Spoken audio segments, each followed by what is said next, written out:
Ni hafla ya utiaji saini hati ya makubaliano shirikiano kati ya Azam Media Limited na Sunet TV, ikiwa ni mara ya kwanza kwa chaneli kutoka Zanzibar kuingizwa katika kisembuzi cha Azam.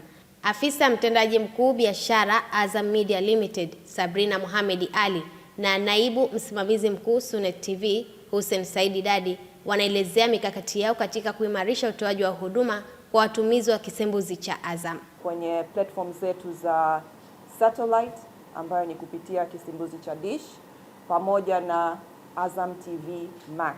Azam TV Max ni application ya Azam TV ambayo inapatikana kwenye simu. Lakini baadaye pia hii channel itapatikana on our antenna as well kupitia kisimbuzi cha antenna ambacho naelewa hakipo kwa sasa hivi Zanzibar. Hii channel ni bure.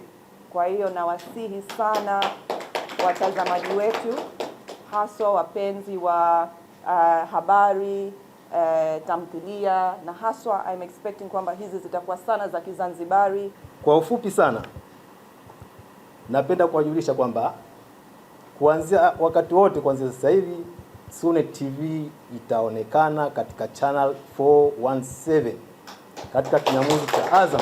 Hivi kuongeza Sunet ni kuongeza ladha zaidi, ni kuongeza watu zaidi, watazamaji zaidi, kwa sababu ilikuwa ni kilio, ilikuwa ni ombi kutoka kwa watu wengi, hasa Wazanzibari, hasa watu wa Pwani, kusema tunataka vitu vyetu vionekane, maadili yetu yaonekane, furaha zetu zionekane, na sisi tukasema jukwaa hili hapa. Kupitia mashirikiano haya, watazamaji wa Azam TV wanakwenda kupata ladha na vionjo vya Zanzibari kutoka kwa Sunet TV ambayo ipo katika kisembuzi cha Azam.